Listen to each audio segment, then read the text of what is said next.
আদম আলাইহিস সালাতু ওয়াস সালাম, হাওয়া আলাইহিস সালাতু ওয়াস সালাম দুজন মিলে ভালোই চলছিলেন, কিন্তু ইবলিস করলো কি, সেই জান্নাতের মধ্যে ঢুকে গেল। কোথায় গেছে?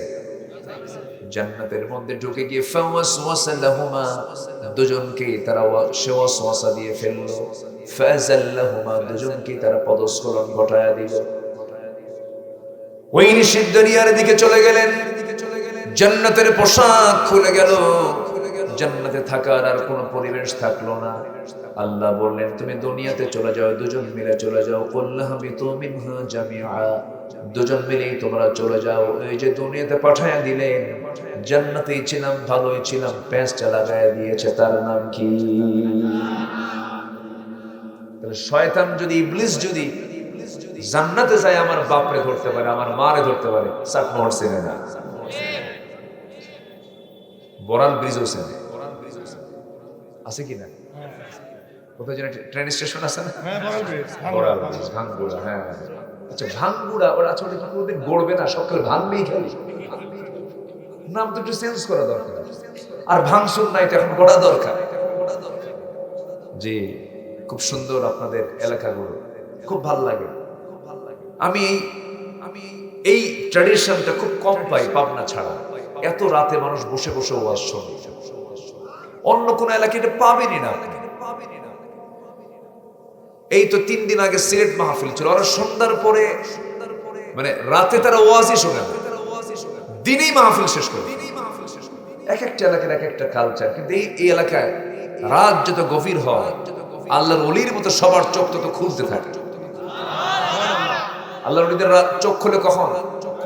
রাতের বেলা, সব ঘুমায়, আর ওলিদের চোখ তত খুলতে থাকে, জাগতে থাকে। কার মহব্বতে? কার মহব্বতে?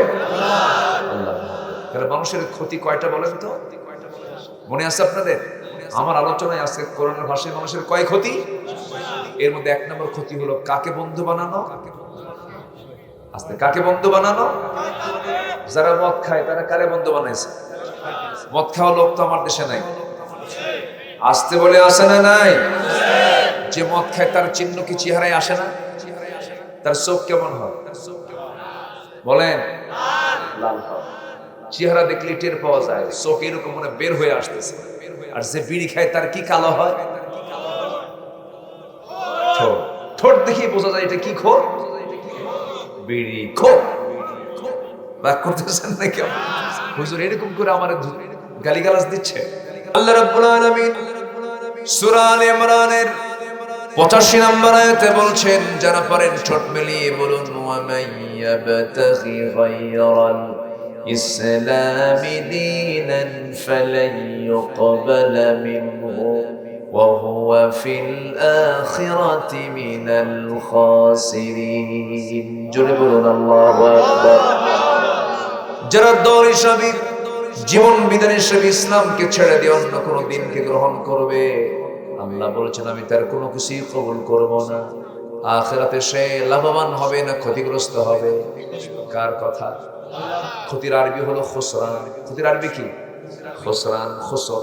ইন্নাল ইনসানা লাফি খুসর, ক্ষতিগ্রস্ত হবে। আমি প্রথম আয়াতেও কিন্তু খুসরান আর মুবিনা বলেছি, দ্বিতীয় আয়াতে আসছে ফিল আখিরাতি মিনাল খাসিরিন। আমার বন্ধুগণ, আমার দেশে ইসলামী দলও আছে, আবার অনিসলামী দলও আছে। আছে না নাই বলেন? ইসলামী দল আমার দেশে আছে না নাই? আবার ইসলামী দল ছাড়াও এই দেশে দল আছে না নাই? আচ্ছা, আমরা কোন দলটা করব বলেন? আরো জোরে, আরো জোরে। ইসলাম আছে যেখানে, ইসলাম আছে যেখানে, মনে থাকবে তো ইনশাআল্লাহ। আবার ইসলামী দলের মধ্যে আবার বহু ইসলামী দল আছে, গ্রুপ আছে, আছে কি না? আচ্ছা, এখন প্রশ্ন হলো, না আমি দোয়া করে দিই নাকি? এই ছেলে, এই ছেলে, বসা, বসা, বসছে, বসে। আমার নবীজির পকেটে 3টা জিনিস থাকতো, সবাই পকেটে 3টা জিনিস রাখার চেষ্টা করবেন। 1 নম্বর হলো মিসওয়াক। 1 নম্বর কি বলে? মিসওয়াক। কারণ এই মুখে জিকির করব কার? মুখটা থাকা উচিত দুর্গন্ধ না সুগন্ধ? সুগন্ধ থাকা উচিত। মিসওয়াক রাখতেন আমার নবীজি। নাম্বার 2 হলো মুসতুন, চিরুনি রাখতেন। আমার নবীর চুল ছিল বড় বড় ঝাঁকড়ানো চুল ছিল, ঘাড় পর্যন্ত চলে আসতো। দুই দিকে সিটি করে চুলটা ছেড়ে দিতেন। বিশ্বনবীর সুন্দর চেহারা, সাদা সুন্দর চেহারার মাঝে কালো কিসকিসে চুলগুলো ফুটে উঠত। আম্মা জান আয়েশা বলেন, আল্লাহর নবী ইউসুফ আলাইহিস সালামকে দেখে যে যুগের নারীরা লেবু কাটতে নিয়ে হাত কেটে ফেলেছিল, তারা যদি একটা বার ওই নারীগুলো রাসূলের চেহারার দিকে তাকাতো, হাত কেন কলিজাও কেটে ফেলে দিত, তাও তারা টের পেত না। সেই চুলগুলো আশ্রয়ের জন্য নবী যে পকেটে চিরুনি রাখতেন। নাম্বার 3 হলো আতর রাখতেন, সুগন্ধি রাখতেন। এত পরিমাণ সুগন্ধি তিনি ব্যবহার করতেন, হাদিস এসেছে আমার নবীজি কোনো কিছু বেশি হলে, হাদিয়া হলে পরে ফেরত দিতেন না। এটা লাগবে না, তুমি এটা নিয়ে যাও, আমার এটা আছে। কিন্তু আমার নবীর কাছে যদি কেউ বালিশ দিত, বালিশটা ফেরত দিতেন না, বালিশ খুব পছন্দ করতেন। আরেকটা হলো আতরও যদি কেউ দিত, আতরও তিনি মানা করতেন না। আতর তালুতে ঢালতেন, এরকম করে মেখে নিয়ে মাথা থেকে গোটা শরীর পর্যন্ত তিনি আতর লাগায় দিতেন। অন্য কাউকে পেলে আতর লাগায় দিতেন, সুগন্ধি লাগায় দিতেন। আমার বন্ধুগণ, সেই নবীজির আমরা উম্মত, সেই নবীর উম্মতের গায়ে আজকে আতরের গন্ধ না গাজার গন্ধ? শীতের ভিতরে এমন বিড়ি খায় গোটা চাদর পচা পচা গন্ধ। রাগ করতেছেন নাকি আপনারা? আমরা এরকম থাকবো কেন? মানুষ পারে নাকি? কি পারে না মানুষ? অবশ্যই ছেড়ে দেওয়া সম্ভব। আমরা ছেড়ে দেব, জোরে বলি ইনশাআল্লাহ। যারা বিড়ি খায়, আমার তো গন্ধ সহ্য হয় না, এরা আবার বাথরুমেও খায়। কিছু কিছু লোক আছে বাথরুমে যায়, একদিকে ছাড়ে আরেকদিকে ঢুকায়। যেরকম নাউযুবিল্লাহ আছে না নাই? এগুলো শয়তানের ওয়াসওয়াসা, এগুলো করবো না আমরা। জোরে বলি ইনশাআল্লাহ। শয়তান বলে নেশা করো, শয়তান বলে মদ খাও, শয়তান বলে জিনা করো, শয়তান বলে সুদ খাও। শয়তানের তো এই সমস্ত হুকুমগুলো শয়তানের। আমার বন্ধুগণ, জিনা করলে পরে চোখ নষ্ট হয়ে যাবে, রূহ নষ্ট হয়ে যাবে। মদ্যপান করলে পরে কোনো সেন্স থাকবে না, তার মধ্যে কোনো মনুষ্যত্ব থাকবে না। আমার বন্ধুগণ, মদ খেলে তাল না মাতাল বলেন? বলেন বলেন, তাল না মাতাল? এক মদের মদ খায় আর 3টার দিকে বাড়িতে আসছে। বাড়িতে এসে দরজায় ডাক দিচ্ছে, এমন জোরে ডাক দিছে মানে ডাবল লোড, ডাবল বোতল খাইছে। দরজায় ডাক দিল, বউ তো টের পাইছে যে আমার স্বামী আসছে, এখন দরজা খুলবে কেমনে, সংসার পাচ্ছে না।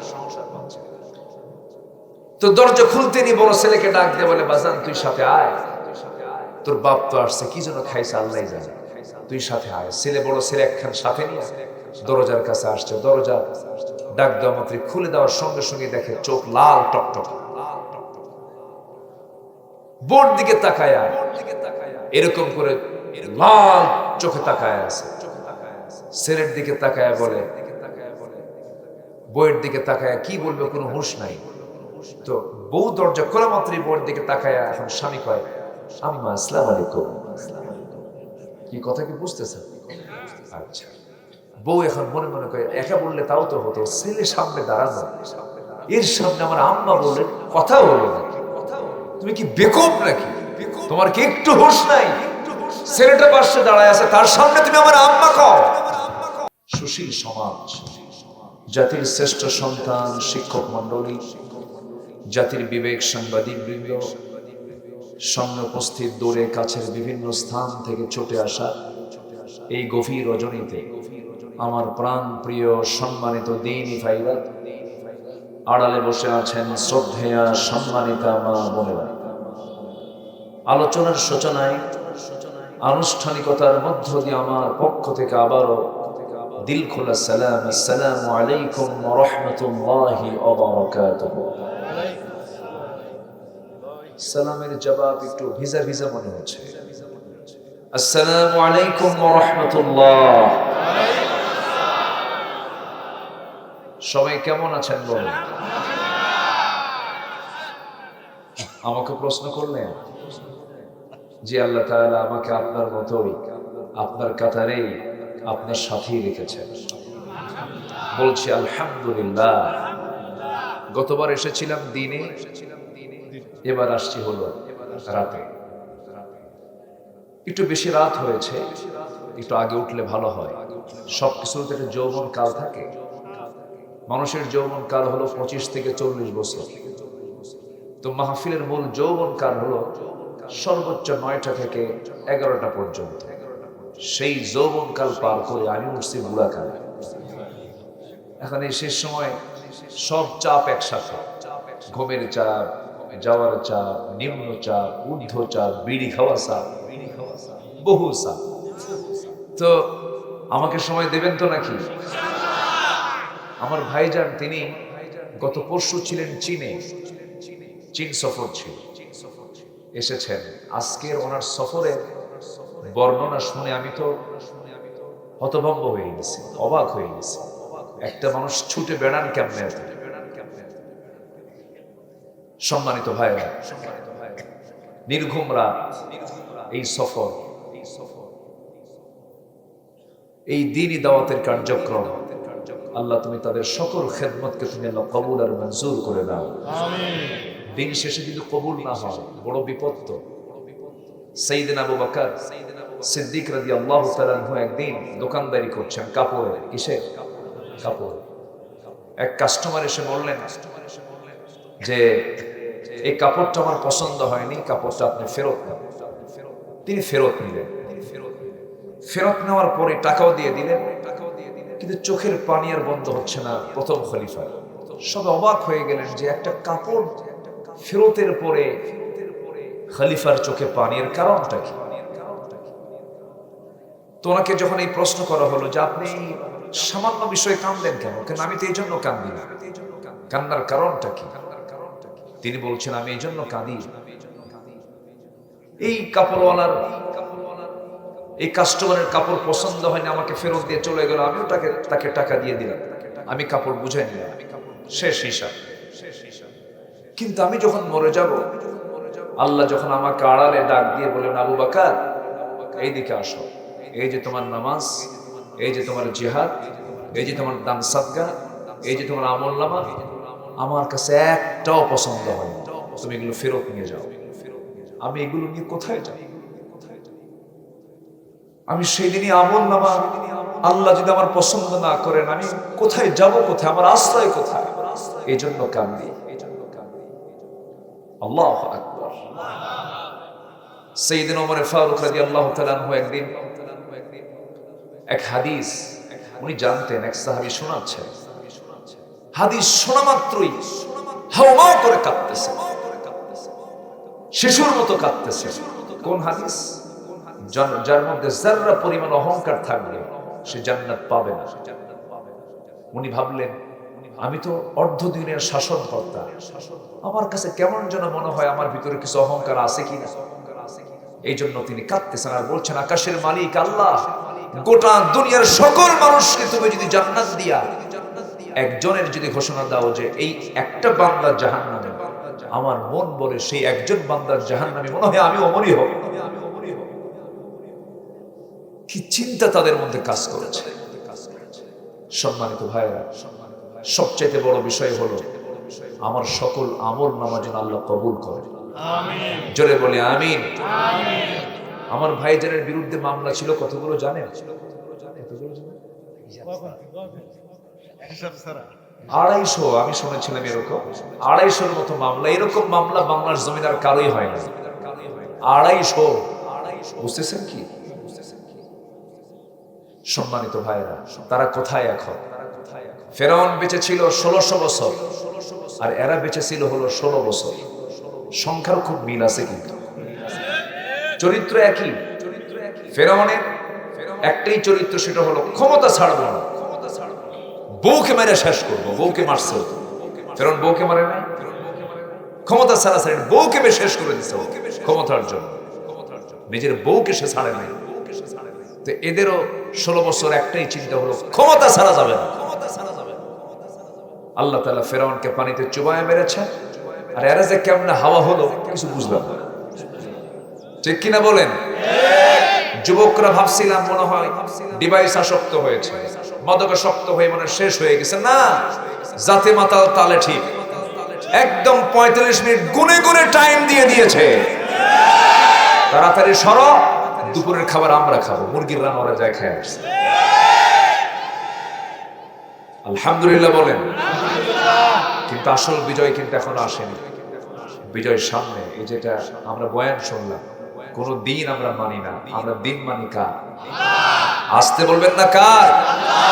স্বাধীন হয়েছে দেশ 53 বছর, কেউ চালিয়েছে 25 বছর, কেউ চালিয়েছে 16 বছর, কেউ চালিয়েছে 9 বছর, কেউ মাঝখান দিয়ে মঈনুদ্দিন ফখরুদ্দিনরা কয়েক বছর। সব দেখা শেষ। সবার নামের আগে মুসলমান ছিল।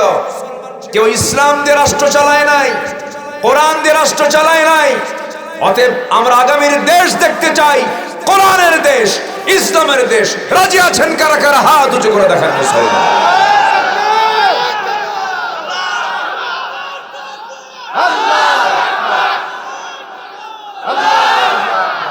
আল্লাহ কবুল করুন, জোরে বলি আমিন। আমার ভাইজান শুরুতেই বলেছেন আমি খুব ক্লান্ত, আমি তো চলে যাব কালকে। ওনাদের প্রত্যেকটা সেকেন্ড মূল্যবান। উনি চলে যাবেন, মন খারাপ করবেন আপনারা? আসতে করেন, লক্ষণ তো খারাপ দেখতেছে আপনাদের। মহব্বত করতে হবে তো। উনি উঠে যাবেন, চলে যাবেন, বহু কাজ। তো ওনার সাথে কি আপনারা চলে যাবেন নাকি? আমি আছি যতক্ষণ, আপনি থাকবেন ততক্ষণ। জোরে বলি ইনশাআল্লাহ।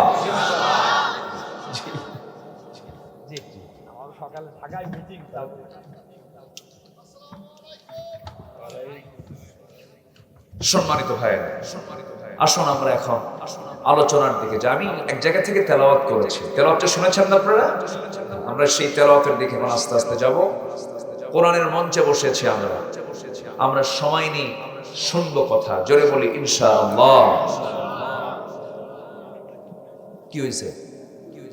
তুলতে হবে, যা আছে থাক না, কোনো সমস্যা নেই।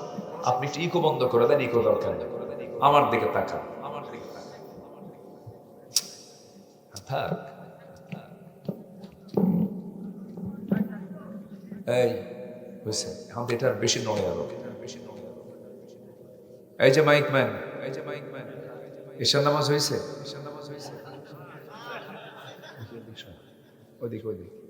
হয়নি? ঈশান নামাজ হয়নি? ওয়াজ বেশি শোনে কে বলো?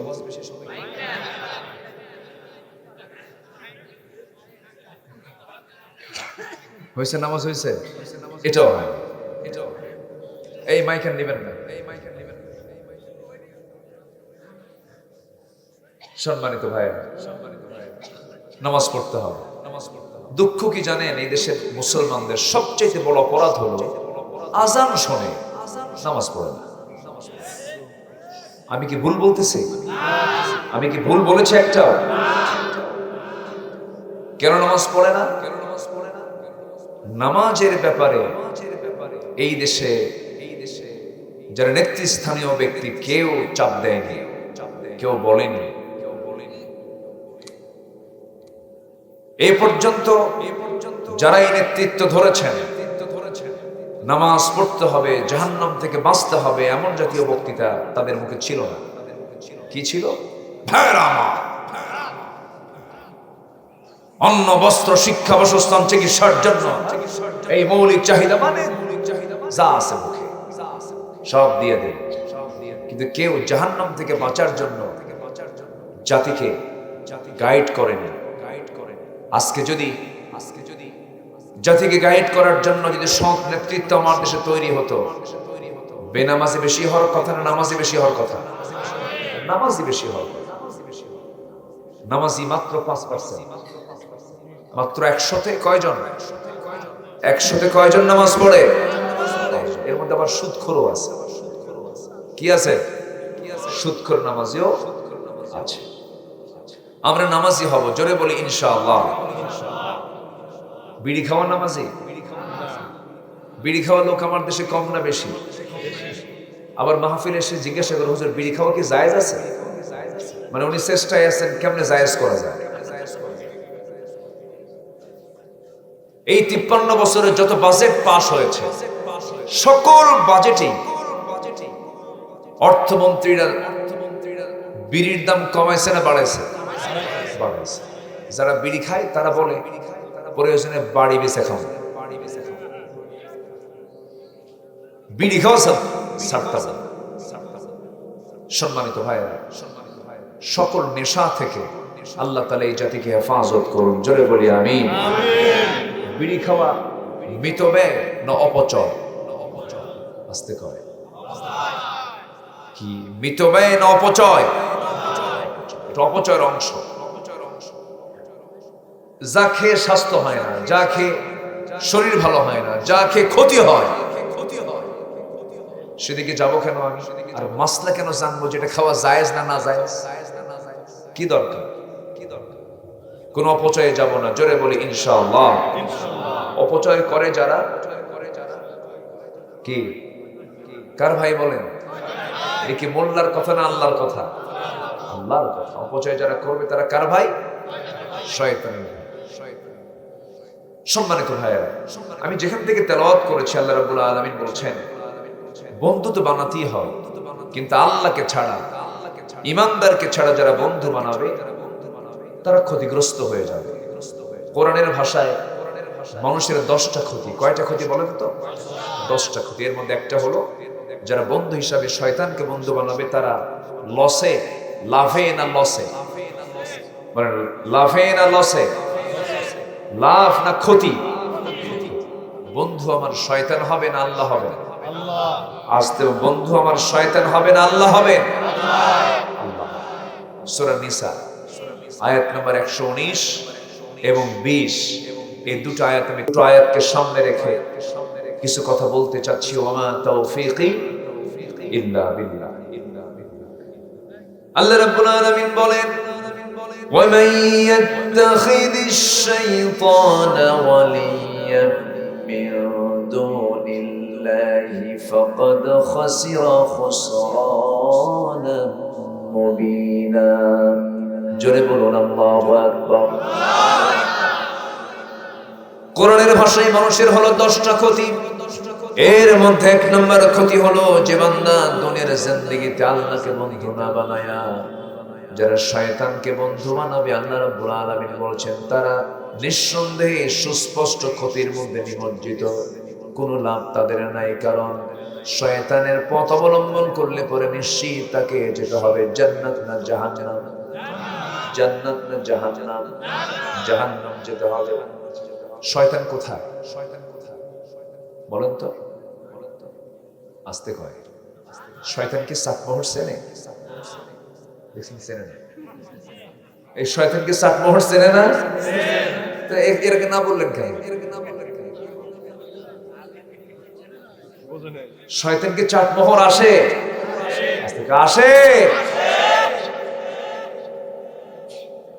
শয়তান শুধু চাটমোহর কেন? শয়তান শুধু চাটমোহর কেন?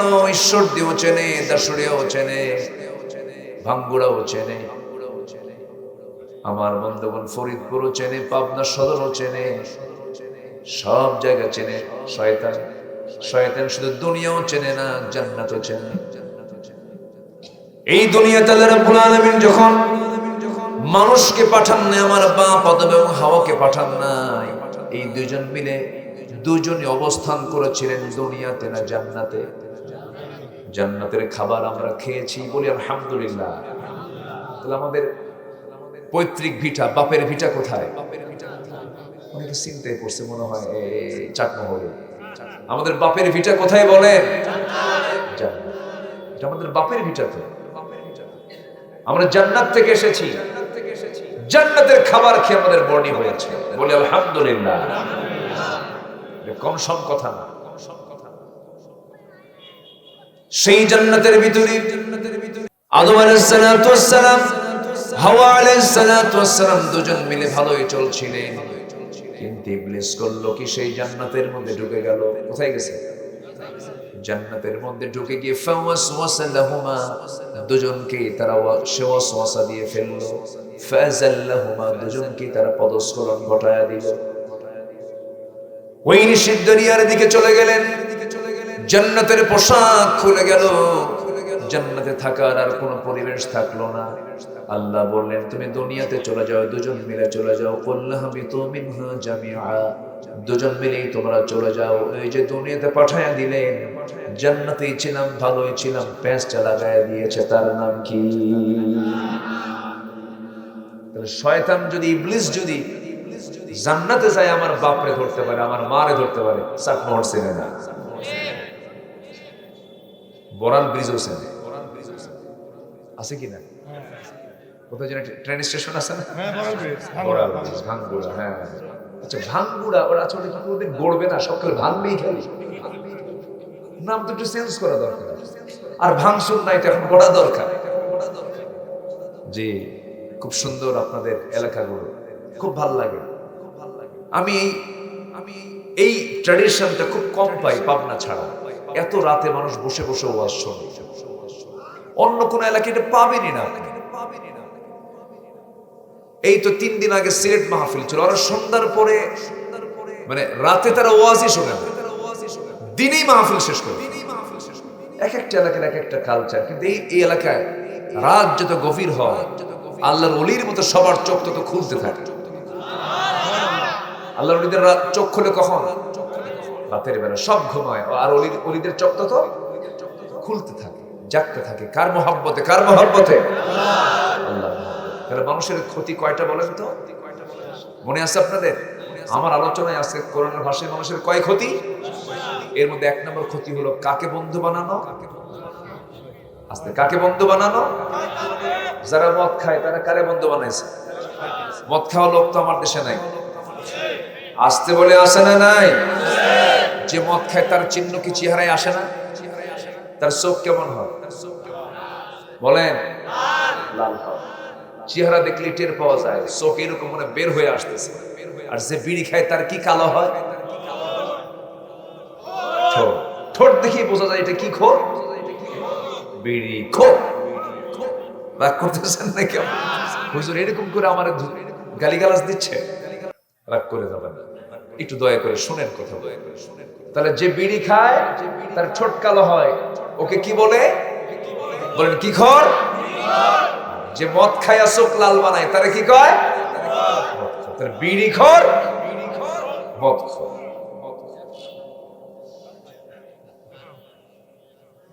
আমি মনে হয় খুব কষ্ট দিচ্ছি আপনাদের।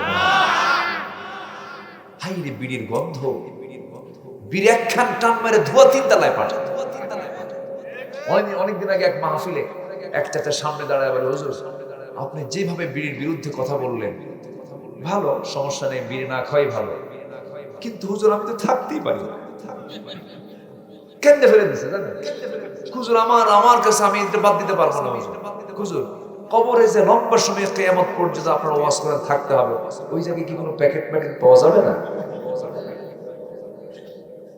কি চিন্তা ওর ভিতরে, মানে বিড়ির প্রতি তার কি আকীদা হয়ে গেছে, বিড়ি ছাড়া উপায় নাই। হ্যাঁ, কঠিন নেশা, এটা কিন্তু মারাত্মক ক্ষতিকর। সকল নেশাকে হারাম করেছেন তিনি আমার কে? আসতে বলবেন না কে?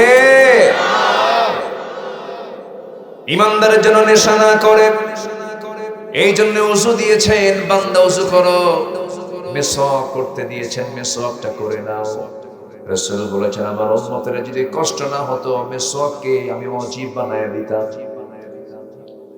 আমার নবীজির পকেটে 3টা জিনিস থাকতো, সবাই পকেটে 3টা জিনিস রাখার চেষ্টা করবেন। 1 নম্বর হলো মেসওয়াক। 1 নম্বর কি বলে? মেসওয়াক। কারণ এই মুখে জিকির করব কার? মুখটা থাকা উচিত দুর্গন্ধ না সুগন্ধ? সুগন্ধ থাকা উচিত। মেসওয়াক রাখতেন আমার নবীজি। নাম্বার 2 হলো মুস্তুন, চিরুনি রাখতেন আমার নবীজির। চুল ছিল বড় বড় ঝাঁকড়ানো চুল ছিল, ঘাড় পর্যন্ত চলে আসতো। 2 দিকে সিটি করে চুলটা ছেড়ে দিতেন। বিশ্বনবীর সুন্দর চেহারা, সাদা সুন্দর চেহারার মাঝে কালো কিসকিসে চুলগুলো ফুটে উঠত। আম্মা জান আয়েশা বলেন, আল্লাহর নবী ইউসুফ আলাইহিস সালামকে দেখে যে যুগের নারীরা লেবু কাটতে নিয়ে হাত কেটে ফেলেছিল, তারা যদি একটা বার ওই নারীগুলো রাসূলের চেহারার দিকে তাকাতো, হাত কেন কলিজাও কেটে ফেলে দিত, তাও তারা টের পেত না। সেই চুলগুলো আঁচড়ানোর জন্য নবীজি পকেটে চিরুনি রাখতেন। নাম্বার 3 হলো আতর রাখতেন, সুগন্ধি রাখতেন। এত পরিমাণ সুগন্ধি তিনি ব্যবহার করতেন, হাদিস এসেছে আমার নবীজি কোনো কিছু বেশি হলে, হাদিয়া হলে পরে ফেরত দিতেন না। এটা লাগবে না, তুমি এটা নিয়ে যাও, আমার এটা আছে। কিন্তু আমার নবীর কাছে যদি কেউ বালিশ দিত, বালিশটা ফেরত দিতেন না, বালিশ খুব পছন্দ করতেন। আরেকটা হলো আতরও যদি কেউ দিত, আতরও তিনি মানা করতেন না। আতর তালুতে ঢালতেন, এরকম করে মেখে নিয়ে মাথা থেকে গোটা শরীর পর্যন্ত তিনি আতর লাগায় দিতেন। অন্য কাউকে পেলে আতর লাগায় দিতেন, সুগন্ধি লাগায় দিতেন। আমার বন্ধুগণ, সেই নবীজির আমরা উম্মত, সেই নবীর উম্মতের গায়ে আজকে আতরের গন্ধ না গাজার গন্ধ? শীতের ভিতরে এমন বিড়ি খায় গোটা চাদর পচা পচা গন্ধ। রাগ করতেছেন নাকি আপনারা? আমরা এরকম থাকবো কেন? মানুষ পারে নাকি? কি পারে না মানুষ? অবশ্যই ছেড়ে দেওয়া সম্ভব। আমরা ছেড়ে দেব, জোরে বলি ইনশাআল্লাহ। যারা বিড়ি খায়, আমার তো গন্ধ সহ্য হয় না, এরা আবার বাথরুমেও খায়। কিছু কিছু লোক আছে বাথরুমে যায়, একদিকে ছাড়ে আরেকদিকে ঢুকায়। যেরকম নাউযুবিল্লাহ আছে না নাই? এগুলো শয়তানের ওয়াসওয়াসা, এগুলো করবো না আমরা। জোরে বলি ইনশাআল্লাহ। শয়তান বলে নেশা করো, শয়তান বলে মদ খাও, শয়তান বলে জিনা করো, শয়তান বলে সুদ খাও। শয়তানের তো এই সমস্ত হুকুমগুলো শয়তানের। আমার বন্ধুগণ, জিনা করলে পরে চোখ নষ্ট হয়ে যাবে, রূহ নষ্ট হয়ে যাবে। মদ্যপান করলে পরে কোনো সেন্স থাকবে না, তার মধ্যে কোনো মনুষ্যত্ব থাকবে না। আমার বন্ধুগণ, মদ খেলে তাল না মাতাল বলেন? বলেন বলেন, তাল না মাতাল? এক মদের মদ খায় আর 3টার দিকে বাড়িতে আসছে। বাড়িতে এসে দরজায় ডাক দিচ্ছে, এমন জোরে ডাক দিছে মানে ডাবল লোড, ডাবল বোতল খাইছে। দরজায় ডাক দিল, বউ তো টের পাইছে যে আমার স্বামী আসছে, এখন দরজা খুলবে কেমনে, সংসার পাচ্ছে না। তো দরজা খুলতে নি বড় ছেলেকে ডাক দিয়ে বলে, বাজান তুই সাথে আয়, তোর বাপ তো আসছে, কি জন্য খাইছে আল্লাহ জানে, তুই সাথে আয়। ছেলে বড় ছেলে একখান সাথে নিয়ে দরজার কাছে আসছে। দরজা ডাক দেওয়া মাত্র খুলে দেওয়ার সঙ্গে সঙ্গে দেখে চোখ লাল টকটক। বোর দিকে তাকায়, এরকম করে লাল চোখে তাকায় আছে। ছেলের দিকে তাকায় বলে, বউয়ের দিকে তাকায় কি বলবে কোনো হুঁশ নাই। তো বউ দরজা খোলা মাত্রই বউয়ের দিকে তাকায়, এখন স্বামী কয়, আম্মা আসসালামু আলাইকুম। কি কথা কি বুঝতেছেন? আচ্ছা। বউ এখন মনে মনে করে, একা বললে তাও তো হতো, ছেলে সামনে দাঁড়ানো, এর সামনে আমার আম্মা বললে কথা হলো না। তুমি কি বেকুব নাকি? তোমার কি একটু হুঁশ নাই? ছেলেটা পাশে দাঁড়ায় আছে, তার সামনে তুমি আমার আম্মা কও। ছেলের দিকে তাকায় বলে, দুলা ভাই আসসালামু আলাইকুম। কি বলেন? নেশার ফলাফল এটা কিনা বলেন? সেই নেশা আমার দেশে মদের লাইসেন্স পাওয়া যায়। আমার আপনার টাকার ভিতরে মদ বিক্রির টাকা আছে। দর্শনায় কেরুয়ান কম একটা কোম্পানি আছে, মদের ফ্যাক্টরিতে মদ তৈরি হয়। এই মদ, এই সুদ, এই জেনা, এই যে বৈধতা দিয়েছে, সারা জীবন ওয়াশ করে এগুলো বন্ধ হবে না। এগুলো বন্ধ হবে তখনই যখন পার্লামেন্ট আলেমরা বসে যখন এগুলোকে নিষিদ্ধ করে ফেলবে। ঠিক কিনা? মদ, জুয়া, জেনা, ব্যভিচার, এগুলো আলেম ছাড়া কেউ বন্ধ করবে না। অতএব বহু ধোঁকা নিয়েছি আমরা জীবনে, বহু ধোঁকা খেয়েছি, আর ধোঁকা খেতে চাই না।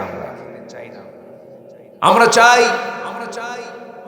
এমন কিছু ব্যক্তির হাতে দেশের ক্ষমতা চলে যাক, যারা কেউ বাবার আইন দিয়ে, স্বামীর আইন দিয়ে, মানুষের আইন দিয়ে, প্রচলিত আইন দিয়ে তারা দেশ রাষ্ট্র করবেন না। তারা দেশ রাষ্ট্র করবেন কিসের আইন দিয়ে? আসতে বলবেন না, কিসের আইন দিয়ে? এই কথাগুলো আমরা বিগত সময়ে বলেছি, আমাদেরকে বলেছে যুদ্ধাপরাধী। আমাদেরকে বলেছে রাজাকার, আমাদেরকে বলেছে মৌলবাদী, সন্ত্রাসী, জঙ্গি, এরকম করে গালিগালাজ দেওয়া হয়েছে। এক দিনের জন্য, এক সেকেন্ডের জন্য আমরা হক কথা বলা থেকে নিজেকে দূরে রাখিনি, জেল কেটেছি।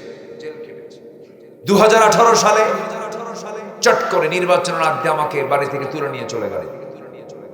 থানায় নিয়ে গিয়ে ওসি মহোদয় আমাকে বলতেছে, হুজুর উপায় নাই, উপরের নির্দেশ, ধরে আনছি, রাগ করি না, বদদোয়া দিয়েন না, আপনার ওয়াজ শুনি, আপনি খুব মহব্বত করি, কি করবেন হুজুর, জান বাঁচান তো ফরজ, চাকরি বাঁচান তো ফরজ। আমি কইলাম ইমান বাঁচান তো নফল।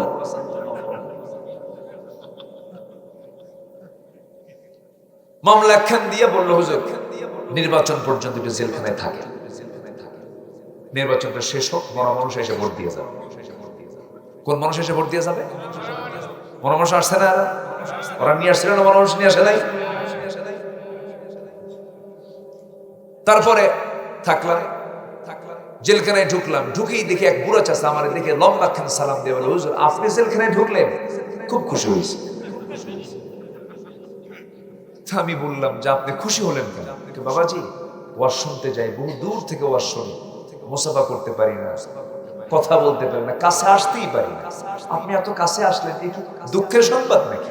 বসে, খুব খুশি। তো বললাম, চাচা আপনি বুড়া কালে কেন এই জায়গায়? আপনার বয়স 80-85 বছর বয়স, দাঁত নাই, কিছু নেই, চামড়া নাই, সব এই আপনার আসামি করলো। বাবা আমি ছোটখাটো আসামি না, আমি বোমা হামলা করছি। কি হামলা করছে?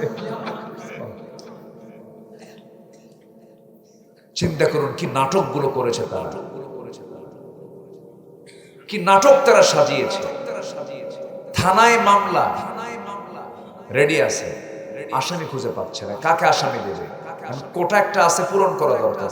ফকিররে ধরে নিয়ে কোটা পূরণ করছে, কারে নিয়ে রাস্তার ফকিররে আসামি বানায়া কোটা পূরণ করছে। এরকম নজিরও এই দেশে সৃষ্টি করেছে যারা, জনগণ তাদেরকে প্রত্যাখ্যান করেছে। আসতে বলুন, জোরে বলুন, ঠিক কিনা? এগুলো করা যাবে না। ফেরাউনরা টেকে নাই, নমরুদরা টেকে নাই। নমরুদকে আল্লাহ পাক ন্যাংরা মশা দিয়ে বিদায় করেছেন, ফেরাউনকে পানিতে চুবাইয়া মেরেছেন। এরপরে যুগে যুগে যারাই জুলুমের পথ বেছে নিয়েছে, আল্লাহ তাদেরকে ইতিহাসের আস্থা করে নিক্ষিপ্ত করেছেন, কাউকে রেহাই দেন না। এই জন্য জুলুমের কাছে আমরা যাব না, জোরে বলি ইনশাআল্লাহ। তাহলে আমরা চাই এই দেশে সুদ চালু হোক না যাকাত চালু হোক? বলেন, সুদ না যাকাত? সুদের ফলাফল হলো গরিব আরো গরিব হবে, গরিব আরো গরিব হবে, আর ধনীরা ধনী হবে না, ওরা অশান্তি ভোগ করবে, শান্তি থাকবে না। দেখেন না সালমান এফ রহমান কি অশান্তির মধ্যে আছে, দাড়ি কাইটে বাঁচার চেষ্টা করে, ঠিক কিনা? শান্তি কারো না, সুদ খায় শান্তি পাবেন? হাজার হাজার কোটি টাকার মালিক খাইতে পারে না, সকালবেলা নাস্তায় বসে ব্রেকফাস্ট, কি ফাস্ট? ব্রেকফাস্টে বসে খাইতে বসে, খাইতে পারে না, সামনে এতগুলো রুটি নিয়ে বসে, 1 কেজি আঙ্গুর, গোটা টেবিল ভরা সব ফলমূল খাইতে বসে, একটা আঙ্গুর খাওয়া মাত্রই পিএস পার্সোনাল সেক্রেটারি বলে, বস আপনার জন্য একটা আঙ্গুরটাই বরাদ্দ, আর খাওয়া যাবে না, খাইলেই ইনসুলিন। কি মারতে হবে? ইনসুলিন নিতে হবে, পারবেন না। একটা খায়, রুটি একখান পুরোটাই নেয়, বলে একটার পুরো খাওয়া যাবে না, 4 ভাগের 1 ভাগ, 25 গ্রাম। কয় গ্রাম? 25 খায়, আর রুটির দিকে ছায়া থাকে, আর আঙ্গুরের দিকে ছায়া, কয় হাই রে, টাকা পয়সার মালিক হলাম আমি তো আরেক ফকির, খাইতেই পারি। আল্লাহ ধনীকে টাকা দেখায়, আর আল্লাহ গরিবরে খাদ্য দেখায়। সুবহানাল্লাহ বলবেন না? ধনীর ছেলে মেয়েও হয় না, 20 বছর তপস্যা করার পর একটা বাচ্চা হয়, তাও 100 কান। আস্তে করে, ঠিক কিনা? হারামের কোন আরাম। আর গরিবের বাচ্চা কম হয় না, বেশি হয়?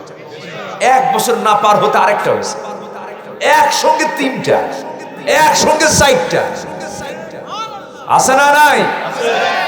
কোনো অপারেশন লাগে না, কোনো সিজারও লাগে না, তরকারি করতে করতে মা হয়ে গেছে। আলহামদুলিল্লাহ বলবেন না? আর ধনীর বউ প্রথম মাস থেকে চেক, ডাক্তার খুব চেকে রেখেছেন, আপনার কিন্তু পজিশন ঠিক নাই, যে কোনো মুহূর্তে একটা সমস্যা হয়ে যেতে পারে। এই চেক করতে করতে এখন আর বাসাই জুল, শেষ পর্যন্ত বলে অপারেশন থিয়েটার, রোগীরও মায়েও মৃত্যু, সন্তানেরও মৃত্যু। আর গ্রামীণ এই গরিব মানুষগুলো চিন্তা করুন, কখন বাচ্চা হয় কেউ জানি না। আলহামদুলিল্লাহ বলো, নিয়ামতকার নিয়ামতকার। এই জন্য আফসোস করা যাবে না, যা দিয়েছেন আল্লাহ বলবো আলহামদুলিল্লাহ। এক লোক, গ্রামের মানুষ, গেছে শহরে, আত্মীয় একজন অসুস্থ, তাকে দেখতে গেছে, হয়েছে ডায়াবেটিস। কি হয়েছে? ডায়াবেটিস। কিন্তু চেহারা খুব সুন্দর, সুন্দর ফুটফুটে চেহারা, ডায়াবেটিস। তো গ্রামের ক্ষীণকায়, মানে কঙ্কাল সার দেহ, কিন্তু সুস্থ মানুষ দেখতে গেছে। কে ভাই, তোমার দেখতে আসলাম, তুমি নাকি অসুস্থ? কে ভাই, অসুস্থ ভাই, আমার ডায়াবেটিস হয়েছে। এই গরিব লোকটা কয়, হাই রে, এই লোকটার কি অসুখ হলো? দেখতে তো খুব সুন্দর দেখা যায়, হাই রে, আমার যদি সেই ডায়াবেটিসটা হতো। কি কথা কি বুঝতেছেন না? সম্মানিত ভাইরা, হারামের কোন আরাম, হারাম পথে যাওয়া মানে শয়তানকে কি করা? খুশি করা, তাকে বন্ধু বানানো। আমরা হারামের দিকে যাব না, জোরে বলি ইনশাআল্লাহ। এক, কয় নাম্বার গেল? আমরা সুদ চাই না যাকাত চাই? এই 53 বছর আমার দেশে সুদ ছিল না যাকাত ছিল? সুদ, নাতির সুদ, ঘরে ঘরে সুদ। পাবনায় সুদ নাই? পাবনায় সুদ আছে? এই সময় কেউ উঠেন না, উঠলেই ভাববো ওটাই সুদ খায়। ওই যে উঠতেছে, বসুন। নাম্বার 2, ইসলাম ছাড়া যদি কেউ অন্য কোনো দিন গ্রহণ করে, অন্য কোনো দলকে গ্রহণ করে, সে ব্যক্তি লাভবান না ক্ষতিগ্রস্ত? লাভবান না ক্ষতিগ্রস্ত? আল্লাহ রাব্বুল আলামিন সূরা আলে ইমরানের 85 নম্বর আয়াতে বলছেন, যারা পারেন ঠোঁট মিলিয়ে বলুন, ওয়া মাইয়াবতাগি গায়রাল ইসলামি দীনান ফালান ইউকবালা মিনহু ওয়া হুয়া ফিল আখিরাতি মিনাল খাসিরিন। জোরে বলুন আল্লাহু আকবার। যারা দল হিসাবে, জীবন বিধান হিসাবে ইসলামকে ছেড়ে দিয়ে অন্য কোনো দিনকে গ্রহণ করবে, আল্লাহ বলেছেন আমি তার কোনো কিছুই কবুল করব না। আখিরাতে সে লাভবান হবে না ক্ষতিগ্রস্ত হবে? কার কথা? ক্ষতির আরবি হলো খুসরান। ক্ষতির আরবি কি? খুসরান, খুসর। ইন্নাল ইনসানা লাফি খুসর, ক্ষতিগ্রস্ত হবে। আমি প্রথম আয়াতেও কিন্তু খুসরান আর মুবিনা বলেছি, দ্বিতীয় আয়াতে আসছে ফিল আখিরাতি মিনাল খাসিরিন। আমার বন্ধুগণ, আমার দেশে ইসলামী দলও আছে, আবার অন ইসলামী দলও আছে, আছে না নাই বলেন? ইসলামী দল আমার দেশে আছে না নাই? আবার ইসলামী দল ছাড়াও এই দেশে দল আছে না নাই? আছে। আমরা কোন দলটা করব বলেন? আরো জোরে, আরো জোরে। ইসলাম আছে যেখানে, ইসলাম আছে যেখানে, মনে থাকবে তো ইনশাআল্লাহ। আবার ইসলামী দলের মধ্যে আবার বহু ইসলামী দল আছে, গ্রুপ আছে, আছে কি না? আছে। এখন প্রশ্ন হলো, না আমি দোয়া করে দিই নাকি? এই ছেলে, এই ছেলে, বসো, বসো, বসছে, বসো। ধমক কিন্তু এটা ধমক না, এটা মহব্বত। কিন্তু আবার রাগ করেন না। ওই বাচ্চা দুধ খায় না, অথবা বাচ্চা ওষুধ খেতে চায় না, মা বলে বাজান খা, জ্বর আসছে 100, খা বাবা খা, আদর করে, চুমা দেয়, তাও শোনে না, মুখের মধ্যে ওষুধ দিতেই পারতেছে না, কামড় মেরে ধরে আছে। তখন মা কি করে? খালি ধমক। ধমকে তো কাম হয় না। 2 হাত 2 পা ধইরা শক্ত কইরা মুখের মধ্যে নখ ঢুকায় ওষুধ খা। কি আছে না নাই বলেন তো? কি এটা কি মহব্বত কম না বেশি? তো আমার এই ধমকে যেন মন খারাপ করেন না, একটু মহব্বত করে বললাম, একটু বসেন না, আপনারা উঠায় দিয়েছেন আমাকে একটু দেরি করে, আমার তো দোষ না, আমি এখানে চলে আসছি 8:30। এখন শেষ ক্লাস খুব কষ্ট, বুঝলেন? মানে লেখা থেকে প্রধান বক্তা, মাহফিল এসে হয়ে যায় শেষ বক্তা, খুব কষ্ট এটা। আচ্ছা, তাহলে আমরা দল করব দুনিয়ার না আল্লাহ, অন ইসলামী না ইসলামী? আমার দেশে ইসলামী দলের মধ্যে গ্রুপ হলো 53টা। কয়টা?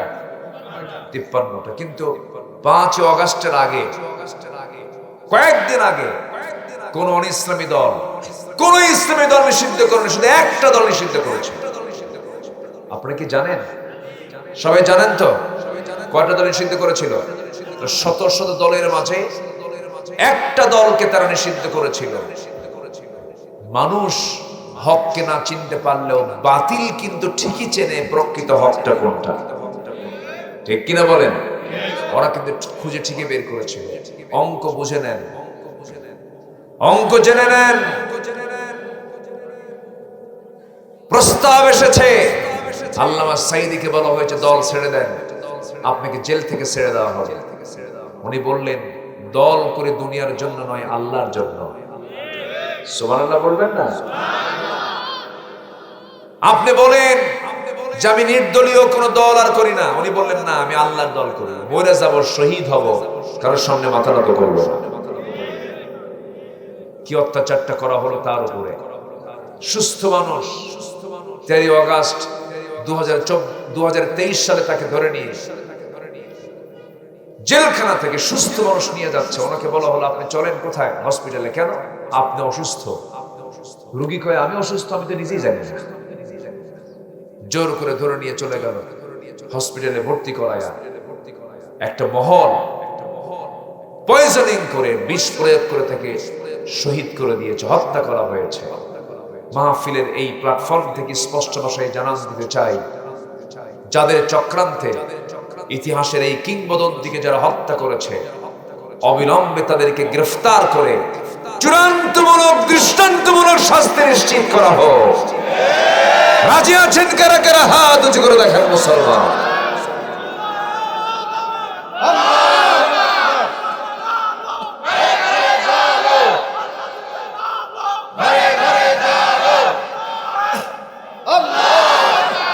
ইসলামের শত্রুরা আলেম ওলামা যেখানে,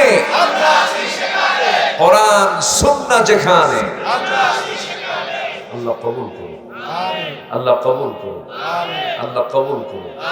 ইসলাম কার? ইসলামটা কার? আর ইসলাম ছাড়া যা পৃথিবীতে সব কার? শয়তানের। বলেন কার? ইসলাম ছাড়া যে দল সবগুলো কার দল? ক্লিয়ার কথা? কথা ক্লিয়ার? এটা যেন মনে থাকে। মাহফিল এসে সব ঠিক হয়ে যায়, কিন্তু বের হলে আমাদের সব মাথা বেঠিক হয়ে যায়। মাহফিলে যখন প্রশ্ন করি মা বড় না বউ বড়, মা বড়। বাড়িতে গিয়ে বউ বড়। ঠিক আছে না? হ্যাঁ হ্যাঁ, ও এখানে তার বউ নাই, বাড়িতে গেলে তো বউ ছাড়াও পাই না। কি মুসিবত! অনেক মুরব্বীরা কত কষ্ট করে চোখের পানি ফেলে ফেলে কান্দে, আফসোস করে, হারে সন্তানগুলো বড় করলাম, এই বুড়ো বয়সে রান্না করে খাওয়ায় না। নাটোর এক মাহফিলে 72 বয়সে এক বৃদ্ধা নারী, বৃদ্ধা মা আমাকে একটা চিঠি লিখেছেন হাতে। বলছে হুজুর আমার 3টা ছেলে বিয়ে করেছে, একটা মেয়ে বিয়ে দিছে। আমার মাঝখানে ঘর, চতুর্পার্শ্বে ওদের ঘর, বউ বাচ্চা আছে, 3 ঘরের 3 রান্না হয়। সে রান্নার গন্ধগুলো আমার নাকে এসে ধাক্কা খায়। আমি নিজের রান্না নিজে করি, হুজুর আপনি দোয়া করবেন আমার বাচ্চাদের দিল যেন নরম হয়। এগুলো চিত্র তো মনে হয় পাবনাতে নাই। আসতে বলবেন না, আছে না নাই? মাকে ভাগ করে নেয়, তুই 3 দিন, ও 3 দিন। মা খালি দৌড়াদৌড়ি করে, ওর বাড়ি 3 দিন, ওর বাড়ি 3 দিন, ওর বাড়ি 3 দিন। কি চিত্র এগুলো! কেন এগুলো হবে? আমার বাবা আমার মা যার ঘরে ইচ্ছা সেই ঘরে যাবে, ঠিক কিনা? এগুলো কেন? মাসে ভাগ করে নেয়, আমি 7 দিন, 8 দিন থাকলেই কয় তুমি চেনো না, ওই বাড়ি চেনো না। বেকুব, থাপড়ে সোজা করা দরকার বেদবগুলোকে। তুমি বাপরে এই কথা বলতে পারো, মার এই কথা বলতে পারো? 7 দিন পার হয়ে গেছে, 8ম দিনে বলে ওই ছেলে চেনো না তুমি? অযোগ্য সন্তান এগুলো। রাগ করতেছেন নাকি? বুকটা ফেটে যায়। হ্যাঁ, কি হয়েছে? কি বলেন? কি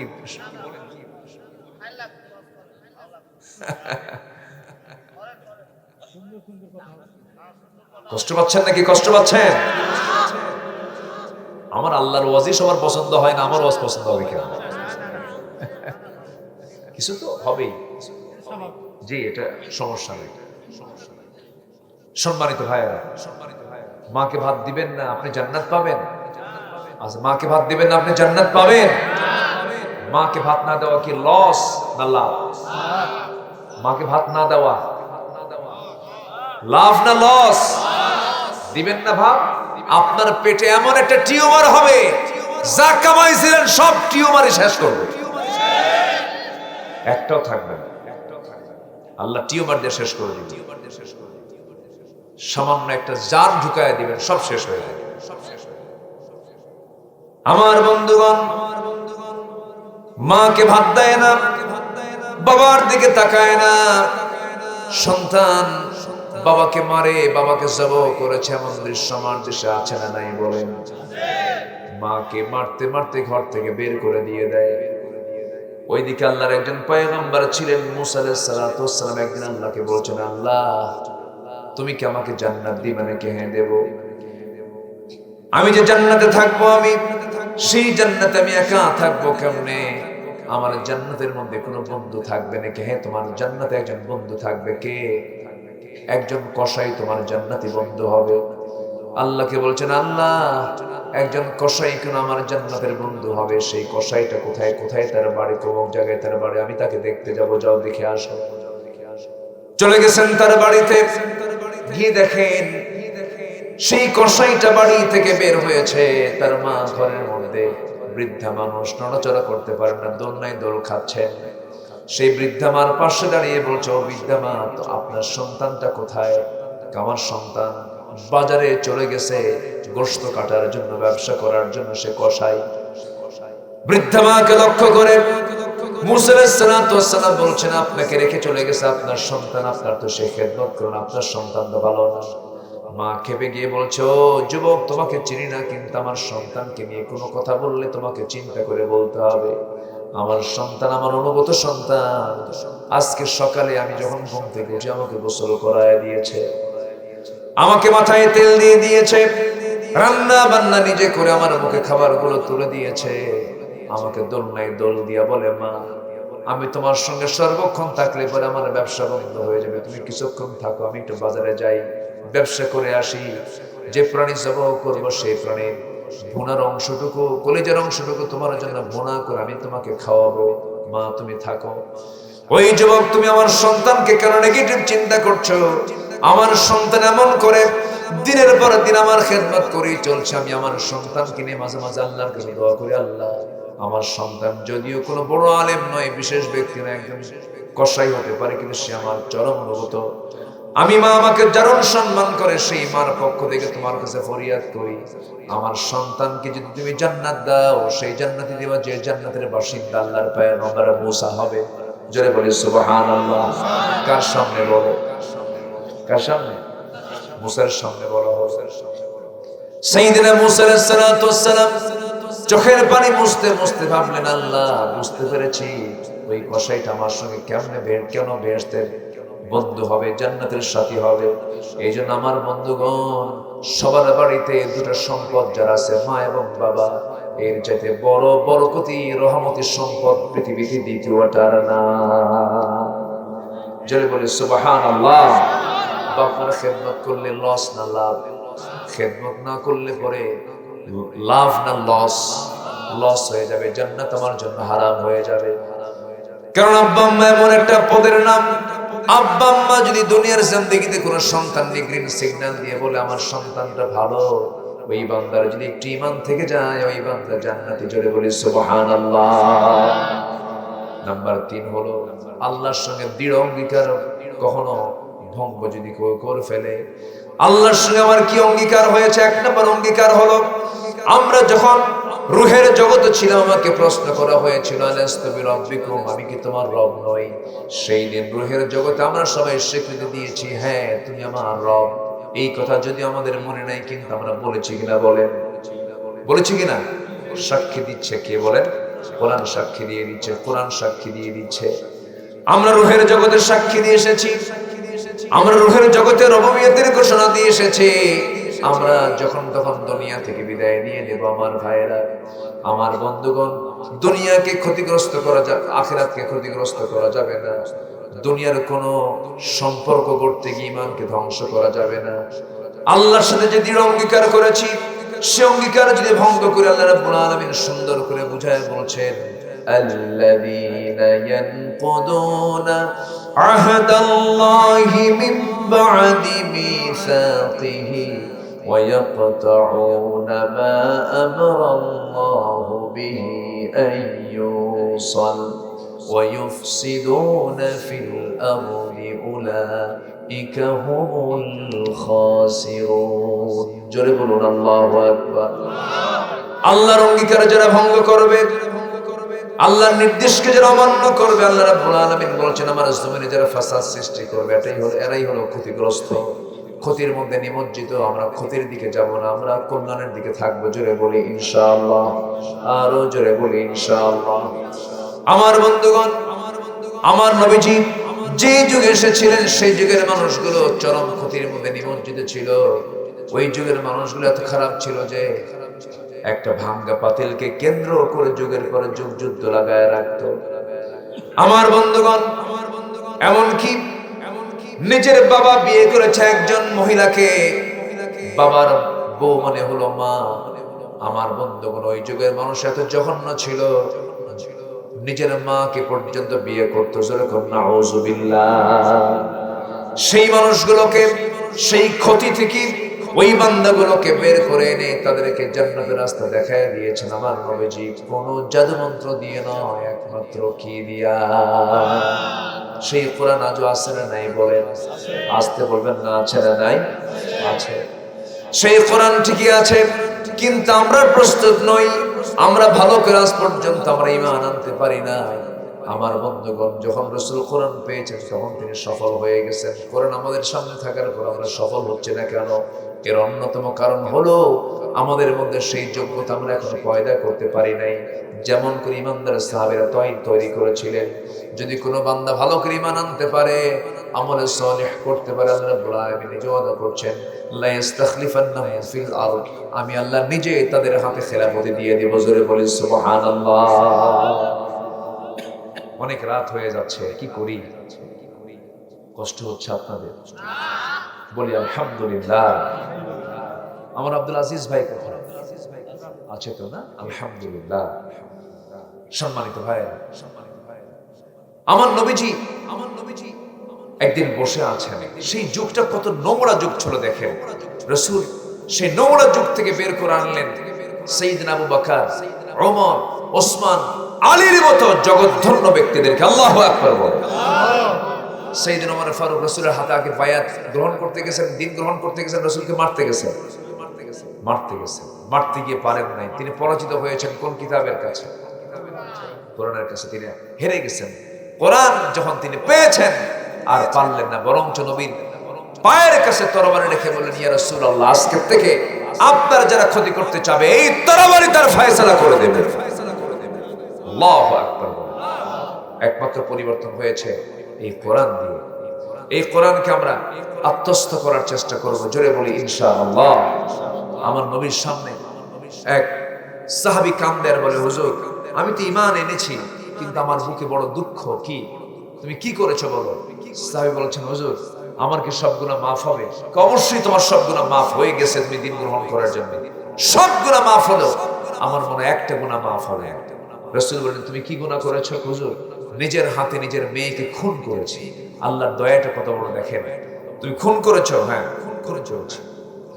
কেমন করে খুন করেছে বলো? নবীর সামনে বসে গেলেন, হুজুর আমার স্ত্রীর পেটে যখন বাচ্চা 6 মাস বয়স, আমি বউটাকে বললাম যাও তুমি তোমার বাবার ঘরে চলে যাও, সন্তান যদি ছেলে হয় নিয়ে আসবে, মেয়ে হলে পরে জীবন্ত পুঁতে হত্যা করবে, আমাকে বলার দরকারই নেই। কি জিহালাত ছিল সেই যুগে। সন্তানটা মেয়ে হয়েছে, স্বামীকে না জানায়া অন্যের ঘরে ধীরে ধীরে বড় করেছে, 6 বছর হয়ে গেছে হুজুর। সন্তানটার বয়স যখন 6 বছর হলো, ওই সন্তানটা আমার চোখের সামনে একদিন ধরা পড়ে গেল। চট করে হাতটা ধরে ফেললাম, বউয়ের সামনে নিয়ে আসলাম। বউটা কান্দে আর বলছে, আমার স্বামী গো, আপনি যে সন্তানের পরিচয় চাচ্ছেন, এই সন্তানটা আমাদের, এই সন্তান আমাদের ঔরস থেকে এসেছে। আমি প্রচন্ড ক্ষেপে গেলাম, রেগে গেলাম, মনে মনে চিন্তা করলাম এই সন্তানকে আমি কেমন করে দুনিয়া থেকে বিদায় করে দেবো, একে বাঁচাবো না। ফোন দিয়ে টালাম, আমি আমার সন্তানের সঙ্গে অভিনয় শুরু করলাম। সন্তানকে কোলের মধ্যে নিয়ে বললাম, সন্তান রে তুই আমার অত্যন্ত কলিজার টুকরা সন্তান। মেয়েটা খুশি হয়ে বলে, মা তুমি আমার বাবার সঙ্গে দেখা করতে মানা করেছিলে, কিন্তু আমার বাবা তো খুব ভালো মানুষ, আমাকে কত সুন্দর আদর করে। হুজুর ঠান্ডা মাথায় খনি বনে গেলাম। 24 ঘন্টা গেল না, পরের দিন সকালবেলা বললাম, মা তোমাকে তোমার নানির বাড়ি নিয়ে যাব। এই কথা বলে অভিনয় করে এই কথা বলে আমি আমার মেয়েকে সাজগুজ করে নিয়ে রওনা করলাম। সামনের দিকে যেতে নিয়ে নানির বাড়ির দিকে না গিয়ে আমি চললাম জঙ্গলের দিকে। আমার মেয়েটা বারবার বলছে, বাবা আমার মার সঙ্গে আমি এই দিক দিয়ে গেছি, যতবার গিয়েছি তুমি এই দিকে যাও কেন? মেয়েটার চক্ষু ছোট হতে চলছে। আমি কিচ্ছু বললাম না, জঙ্গল পার হয়ে গেলাম। কোনো কথা না বলে আমি কোদাল দিয়ে গর্ত খনন শুরু করে দিলাম। আমার মেয়েটা আস্তে করে বলছে, বাবা নানির বাড়ি কখন যাবে? আমি কিচ্ছু বললাম না, কোনো কিছুই বললাম না, চোখ মেরে মেরে গর্ত খনন শুরু করে দিয়েছে। গর্ত খনন শেষ হয়ে যাচ্ছে, হুজুর আমার দাড়ির মধ্যে মাটিগুলো সিটে সিটে আসতেছে, সিটকে পড়ে। আমার মেয়েটা ছোট্ট নখ দিয়া হাত দিয়া খিরাল করে করে সেই মাটিগুলো সরায় দেয় আর বলে, তুমি নানির বাড়ি কখন যাওয়া? কিচ্ছু বললাম না। আমার শরীরের ঝরা ঘামগুলো গামছা দিয়ে মুছে মুছে দিয়ে আর বারবার প্রশ্ন করে, বাবা নানির বাড়ি কখন যাবে? কিচ্ছু বললাম না। আমি আর ভিতরে এমন জেহালাত কাজ করেছে, এমন পাশবিকতা কাজ করেছে। মেয়েটাকে বললাম, মা দেখো তো গর্ত খননটা কেমন হয়েছে। মেয়েটা হুজুর একটা মুচকি হাসি মারলো, গর্তের কিনারায় গেল, দেখতে নেই। আমি পিছন দিকে চলে আসলাম।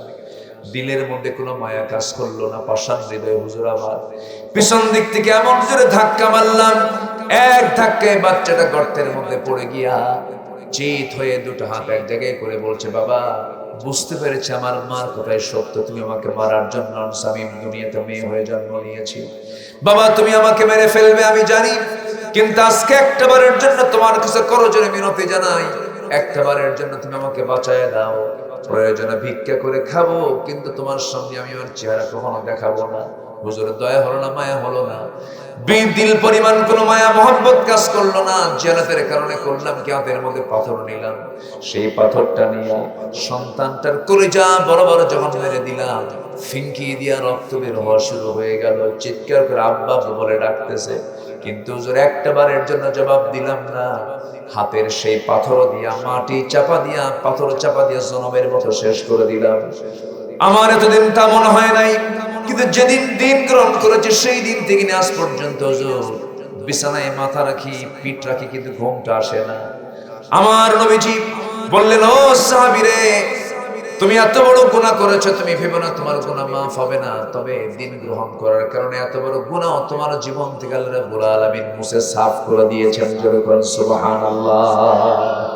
সেই যুগের ওই ক্ষতিগ্রস্ততা থেকে তাদেরকে কল্যাণের দিকে নিয়ে এসেছেন, কিচ্ছু দিয়া নয়। কি দিয়া বলেন? আসতে বলবেন না, কি দিয়া? কোরআন দিয়া। নাম্বার 4 হলো আল্লাহর সঙ্গে সাক্ষাৎকে যারা অস্বীকার করবে তারা ক্ষতিগ্রস্ত হয়ে যাবে। নাম্বার 5 হলো সরল পথ থেকে বিচ্যুত হওয়ার পার্থিব জীবনে যাদের প্রচেষ্টা ব্যর্থ হয়েছে তারাও ক্ষতিগ্রস্ত হয়ে যাবে। নাম্বার 6 হলো আল্লাহর পথ থেকে বিচ্যুত হয়ে নিজ এবং পরিবারকে যারা ক্ষতিগ্রস্ত করবে তারাও ক্ষতিগ্রস্ত হয়ে যাবে। নাম্বার 7 হলো ক্ষণকালীন পার্থিব জীবনে যারা আল্লাহকে ভুলে যাবে তারা ক্ষতিগ্রস্ত হয়ে যাবে। নাম্বার 8 হলো সত্যের পথে ঈমান না আনা, সৎকর্ম না করলে তারা ক্ষতিগ্রস্ত হয়ে যাবে। ইন্নাল ইনসানা লাফি খুসরিন, নাম্বার 9 হলো বাতিলের প্রতি বিশ্বাস স্থাপন। আল্লাহকে অস্বীকার করবে যারা, তারাই ক্ষতিগ্রস্ত হয়ে যাবে। নাম্বার 10 হলো পার্থিব জীবনের স্বার্থে ঈমানের পর যারা কুফরিকে গ্রহণ করবে তারা ক্ষতিগ্রস্ত হয়ে যাবে। আল্লাহ তাআলা এই 10 প্রকারের ক্ষতিগ্রস্ত থেকে আল্লাহ তাআলা আমাদেরকে হেফাজত করুন, জোরে বলি আমিন। সম্মানিত ভাইরা, হ্যাঁ কিছু বলতে হবে। মাইকের অপারেটর কোথায়? মহিলাদের ওখানে মাইক নাকি আশ্চর্য কথা।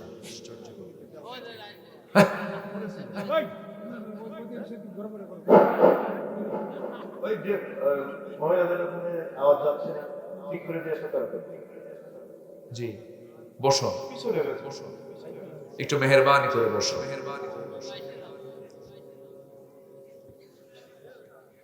একটু জিকির করি লা ইলাহা, আরো জোরে লা ইলাহা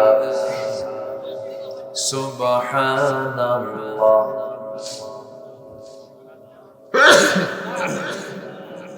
আরো জোরে লা ইলাহা, লা ইলাহা ইল্লাল্লাহ, লা ইলাহা সুবহানাল্লাহ ওয়ালহামদুলিল্লাহ, লা ইলাহা ইল্লাল্লাহ মুহাম্মাদুর রাসূলুল্লাহ সাল্লাল্লাহু। সম্মানিত ভাইরা, বহু আগে কেউ উঠবেন না, সবাই বসুন দয়া করে, কেউ না নড়াচড়া করি। আমার আব্দুল আজিজ ভাই বহু আগে আমার হাতে একজন ভাই 40,000 টাকা এই কবরস্থানের জন্য দান করেছেন, জোরে বলি আলহামদুলিল্লাহ। লিটন ভাই জমির জন্য না, জমির ক্রয়ের জন্য তিনি 1 শতক জমির দাম না, 1 শতক জমির দাম তিনি দিয়েছেন, তার জায়গা তিনি বরাদ্দ করেছেন কবরস্থানের জন্য।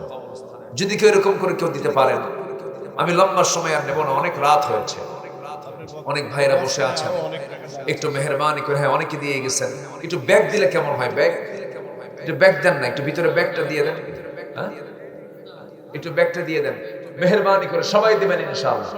জিকির করি লা ইলাহা, মুজাফফর হাসি দিয়েছেন 2000 টাকা, আল্লাহ কবুল করুন। সুবহানাল্লাহ আলহামদুলিল্লাহ লা ইলাহা, লা ইলাহা সুবহানাল্লাহ, লা ইলাহা, আরো জোরে সুবহানাল্লাহ।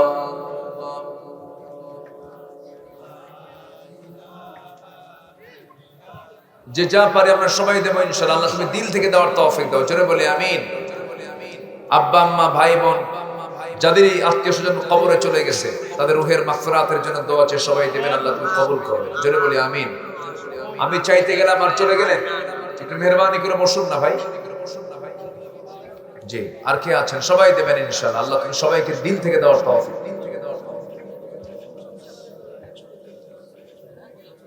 সব দিয়ে যাচ্ছে 25,000 আর 2,000 20,000 20,000 টাকা আরেকজন ভাই দিয়েছেন, 20,000 টাকা আল্লাহ কবুল করুন। শমশের আলী না, বাইরে থাকে দোয়া। প্রবাসী ভাই, আল্লাহ কবুল করুন।